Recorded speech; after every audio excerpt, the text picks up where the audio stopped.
All right, we're going to watch friend of the show, Andrew Callaghan, on CNN, folks. He went on Don Lemon's show, and apparently things got a little awkward. Also, jury selection set to begin today for the trial of former Proud Boys leader Enrique Tarrio. The far-right group leader has been charged with seditious conspiracy in the January 6th Capitol attack. He denies the charges. Our next guest actually spent time with him in the days leading up to January 6th. It's all on camera as well for a new HBO documentary. In 2020, shit got super serious. Protests, pandemics. Basically a slavery. Remember that? Andrew's going to be on the stream the day that the documentary is releasing, by the way. So look forward to that. We think that they're trying to steal our election. All you have are personal attacks. Info war, not physical war. My name's Andrew Callaghan. This is the story of the events that led up to the January 6th Capitol riot. You ever feel like you've gone too far down the rabbit hole? So joining us now is the director, producer, and stars in this documentary called This Place Rules, which debuts on HBO December 30th, Andrew Callaghan. Andrew, I mean, this is a lot. This is a deep dive into this documentary. Yeah. And there's so much to talk about here when it comes to who you spent time with, what you saw. But, you know, when it comes to what's happening today, Enrique Tarrio, he was not at the Capitol on the 6th, but he still played a role in this. And he's facing some of the most serious charges that are stemming from that day. What did you see from him as you were shooting this? Yeah, I just talked to him in the lead up to the January 6th Capitol riot. Just hung out with him a little bit in D.C. and Miami and elsewhere. And what did you learn about him? He sells T-shirts. He's the chairman of the Proud Boys. Chairman. Yeah. So no details about his involvement, his state of mind, or anything? I think what happened here is that he thought he was going to talk about the documentary, and then the angle was just full-blown, talk about the Proud Boys, talk about Enrique Tarrio. So he got, like, weirded out a little bit. I mean, I don't think the movie's not just about, like, the Capitol riot and all that. It's also about, like, media echo chambers. You know what I mean? And, like, the dangers of the 24-hour news cycle and how I think mainstream media, like Fox and even CNN, like, competes for views by running constant 24-hour news cycles based upon fear, division, outrage, and panic, probably to, like, sell ads. So it's not just about the Capitol riot. Yeah, I'm not exactly sure. First of all, I don't agree with what you're saying, but I'm not exactly sure of how that played into people going into the Capitol and rioting on January 6th.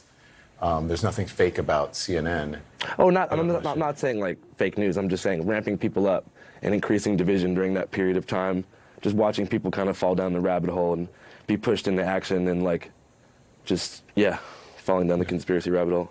Yeah, I think more people would consider, you know, what's happening online and what happened with the former president and the messaging that he was putting out there and QAnon and so forth. Oh yeah, I definitely agree 100% with that as well.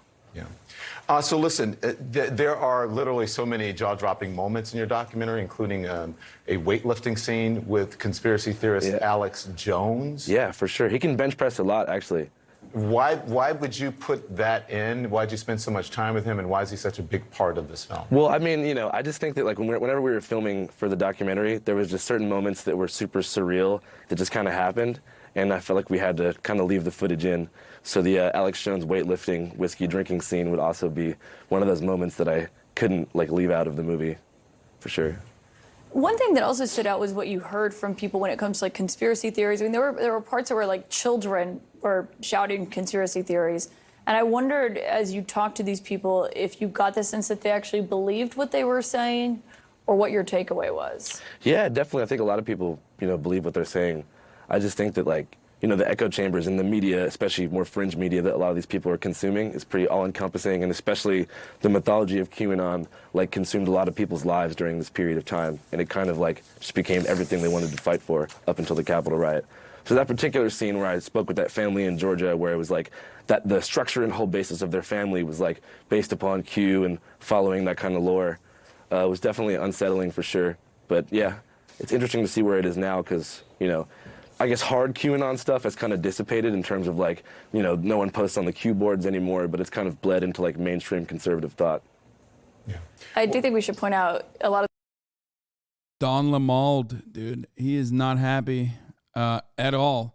those conspiracies are not from legitimate media. That's from like social media and websites Oh, where yeah, those yeah, things are totally, pushed in totally, like dark but- corners of the internet. Oh yeah, but it's like people spend their whole time in these dark corners of the internet, so it feels very real to them, especially because I think the biggest problem is probably media literacy and like taking a lot of this information that's false as fact because of, you know, you're seeing it on Facebook, you're seeing it on Newsmax, you're seeing it on One American News Network, places like that. Yeah. Andrew Callaghan, thank you very much. Best of luck with this.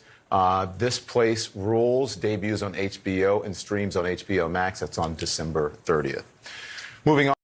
He compared him to Fox News, so I understand why. I mean, yeah, he was talking about the 24-hour clickbait news cycle, which CNN absolutely does engage in, and its impact. But he's not wrong about that. But also, something that mainstream news does not like at all is being called out. Like, they believe that they're above it. They believe they're above any kind of criticism whatsoever. So it's not great when despite them being sanctimonious, some kid in their eyes comes in and fucking says some shit directly to their face. They're not going to enjoy that.